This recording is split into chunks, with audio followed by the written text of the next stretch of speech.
Hello and what is up, you guys? It's been a while since I've uploaded an actual video, but I wanted to do a video on like a video game I've been spending a lot of time on, a lot of time on, and I just wanted to simplify like a certain type of things because like these people on Gmod really do complicate a lot of things when it comes to wiremod. So this first tutorial is just basically going to show you how to do a car with steering with just three things or four things.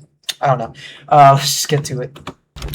So the first thing you actually really need is just what you're gonna put your whole uh, car on, which is basically the foundation. Now for this one, we're gonna make a little cute little car as an example. All right, something to practice with, and we're gonna put it on the cube 1 by 2 by 0.25. Now try not to make it too complicated, but it is pretty complicated. So don't get disdained by that, or don't get swayed by that. All right. So first, what we're gonna do is actually grab our seats and put it on there.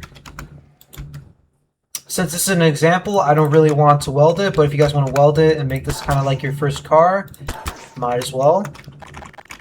So now we're going to go to the wire tab.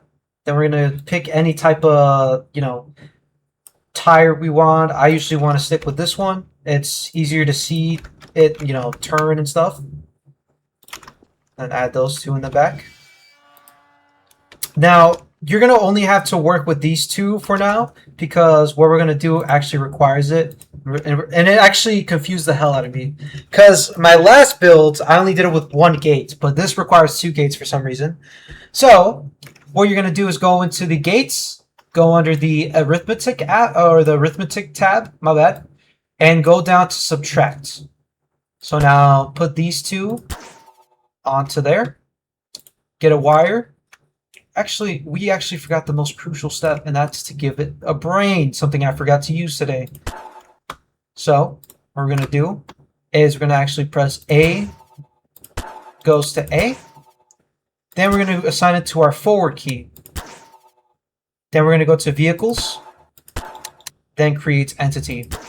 So what you just did right now, or what we just did right now, is that we basically told this tire to go through this channel or through this gate and report it to the input controller or the pod controller. And what this basically tells them is that when I'm going forward, it wants to go forward, right? So as you guys can see, the speed, and you can see it going actually forward. But now that we have it going forward, we actually need it to go backwards because that's how you drive a car. You need it to go backwards sometimes. So we actually just press B and assign it to S. And then we do the whole thing again. We assign it to the entity we just created. And if I just look there, right now I'm pressing W. And then if I press S, it'll actually go backwards. See? Science. I'm just kidding. It's not science. More or less like engineering. But, yeah.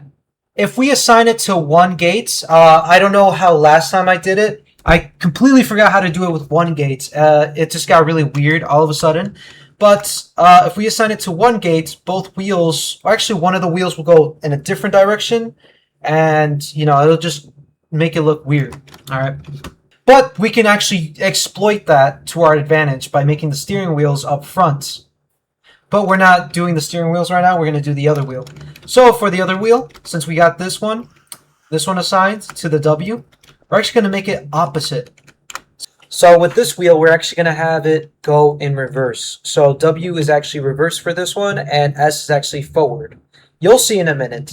But if you already tried to assign both of the gates to, or both of the wheels to one gate, you'll see what the problem you're running into.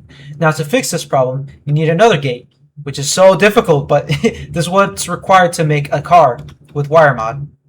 So what you're going to do is actually go do the same steps as last time, but assign it to S. Now what this does is basically makes it think that it's going forward, but in reality it's going reverse. You'll see in a second. And now we assign B to W. And we should have it synced up.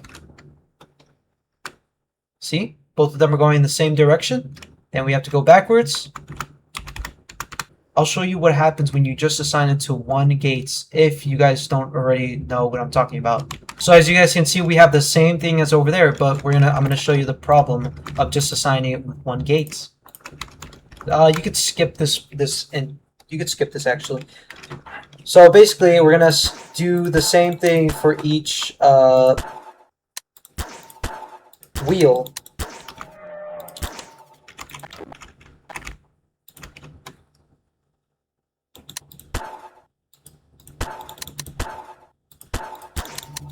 So this one works normally. I'm going forward and I'm going backwards, right? But if we assign it to the same one and we use the same process, we get this contraption, which is actually pretty bad. You don't want this at all. So as you guys can see, it is going both ways. Don't mind this mod. It's just like a tornado chasing mod. So anyways, as you can see, they're going in different directions. This is why I like using this wheel for this example.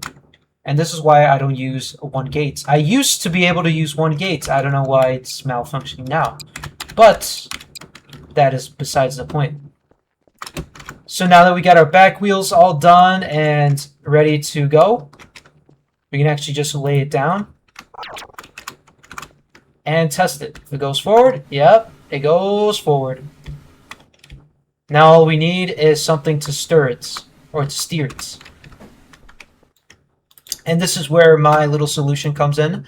So all the tutorials I've seen to make a steering wheel or steering system for your car have always been too difficult to follow and too actually just complicated. Because this guy, one of these guys, used a whole hydraulic system, which is cool on paper, but it's so difficult to figure out.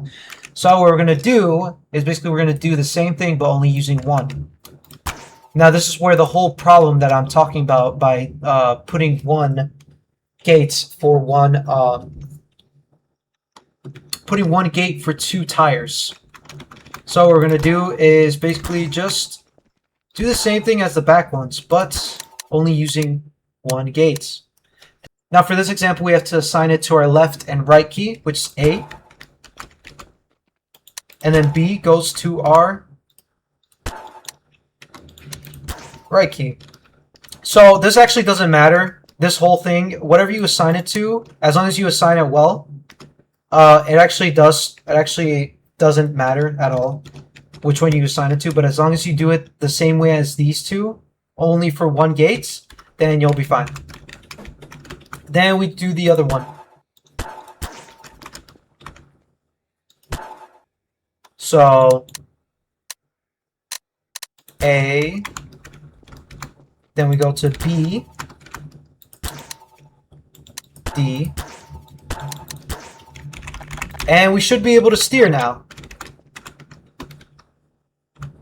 See that? Now we're able to steer. Now this steering, it might be a little bit rocky, but it's because it doesn't have enough, it just doesn't have enough weight on it. I'm surprised because, you know, usually the guy I'm putting on or has the player model on is usually pretty heavy. But I'll show you this implicated in a successful build of mine, which is an unarmed tank that I'm trying to figure out how to actually put some weapons on, because it's not a tank unless you got a weapon on it. Weapon or two, you know? But yeah. It does take a while for it to speed up, I may add. But as you guys can notice, I am actually steering with both the D and the A. Let's get to even lower ground. But yeah, this is basically one of the builds. As you guys can see there's a separate gate up there to make it go left and right. And it's basically a glitch in the system. I basically exploited it in order to make a steering mechanic or steering system, if you guys can call it that. And yeah, I basically used the default system for Gmod, the wonky system, to make a suspension system for this actually. So as you guys can notice, these are the only ones that are welded onto here, this one. And when it falls, it actually acts like a suspension. even though it's connected, but not really connected. But yeah, guys. Hopefully you enjoyed that tutorial. If you guys got any other questions, let me know. But yeah.